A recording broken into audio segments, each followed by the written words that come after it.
আসসালামু আলাইকুম। ধান চাষের ক্ষেত্রে একটি গুরুত্বপূর্ণ বিষয় হলো আপনি ধানটা কিভাবে লাগাচ্ছেন।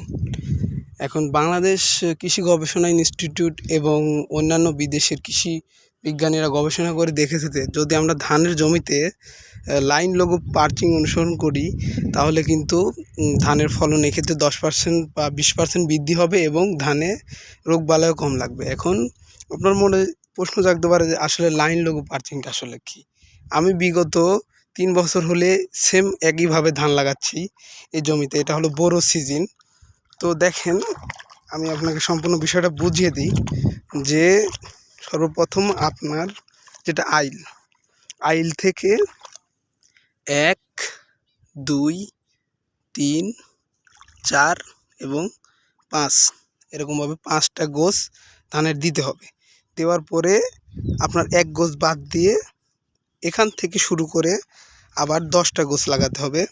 এরকম 1, 2, 3, 4, 5, 6, 7, 8, 9 এবং 10। 10 গোছ লাগানোর পরে এখানে আরেক লাইন ফাঁকা রাখতে হবে। এরকমভাবে যতগুলো আপনার জমিতে হবে এবং শেষে ওই আইলের কাছে গিয়ে আবার এরকম 5টা করে রাখতে হবে। এটাই মূলত লাইন লগো পার্চিং। এটা করলে কী হবে আমি আপনাকে বোঝাই। আপনার মনে হয়তো প্রশ্ন হতে পারে যে না এভাবে ধান কম হবে।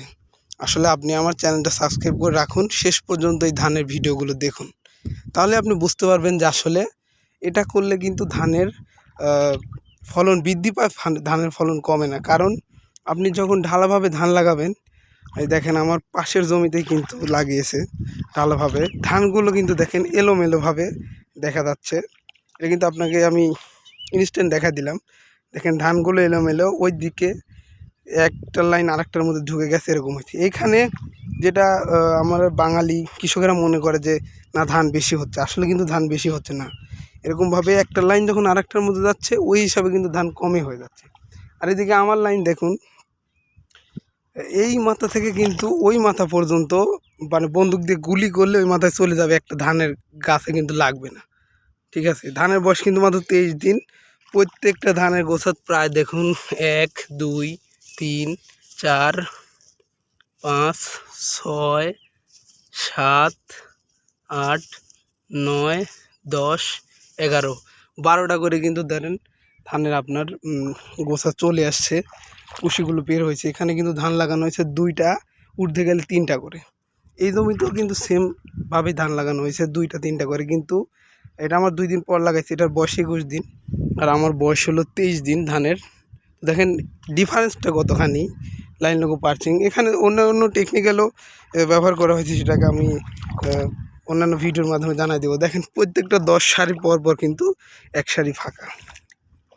এরকমভাবে যদি আপনারা ধান লাগান তাহলে কিন্তু ধান অনেকাংশে ভালো হবে। এছাড়া আপনাদের আরও একটা জিনিস দেখাই দিই। এটা আমি পার্চিং করছি একদম বৈজ্ঞানিক মতে, যেটাকে অরিজিনাল পার্চিং বলে, ওটাই আমি করছি। কিন্তু আমার পার্শ্ববর্তী জমি দেখেন এটা পার্চিং করেনি, কিন্তু সামনের একটা আমি জমি আপনাকে দেখাই, ওয়েট করেন একটু। দেখেন এই জমিতেও কিন্তু পার্চিং করেছে। আসলে পার্চিংটা আসলে করতে হবে কীভাবে এই লোকটা কিন্তু সেরকমভাবে জানে না। দেখেন এটা হলো আমার পাশের জমি, ওইটা মূলত আমার জমি, আর এটা হলো আমার পাশের জমি। এখানে আমার মতো করে এই লোক ধান লাগিয়েছে, যদিও আমার সে 2-3 দিন আগে লাগাইছে। গতবার এখানে দেখেছে যে ধান ভালো হয়েছে, সে অনুযায়ী এই লোক এভাবে লাগাতে চেয়েছিল, কিন্তু দেখেন এই কয়টা পরপর লাইন দিয়েছে আপনাকে দেখাই। 1, 2, 3, 4, 5, 6, 7, 8, 9, 10, 11, 12, 13, 14, 15, 16, 17, 18, 19, 20। দেখেন 20 লাইন পরে একটা ফাঁকা রাখছে, এদিকে আবার 20 লাইন, তারপরে আবার 20 লাইন, তারপরে আবার 20 লাইন। এভাবে যদি আপনি পার্চিং করেন আপনার ধান তো ভাই ভালো হবে না। কারণ একটা জিনিস কৃষি গবেষণা ইনস্টিটিউট বা অন্যান্য দেশের গবেষণা করে অবশ্যই দেখেছে যে আসলে 10 লাইন পর পরে যদি আপনি পার্চিং করেন তবেই সেই ধানটা আশানুরূপ ফলন দেবে। অযথা আপনারা এরকমভাবে আপনি আপনার মন মতো 20 লাইন পরে 1 লাইন ফাঁকা দিলেন আর বললেন যে ভাই আমি তো পার্সিং করছিলাম ভাই, কিন্তু আমার তো ধান ভালো হলো না।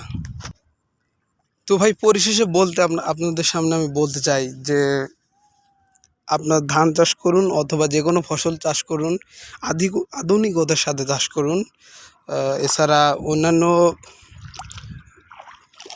লোকের পরামর্শে চাষ করবেন না, কারণ এখানে দেখা যাবে যে আপনি ভুল টেকনিক্যাল ইউজ করার কারণে আপনার ফসলটাই নষ্ট হয়ে গেছে।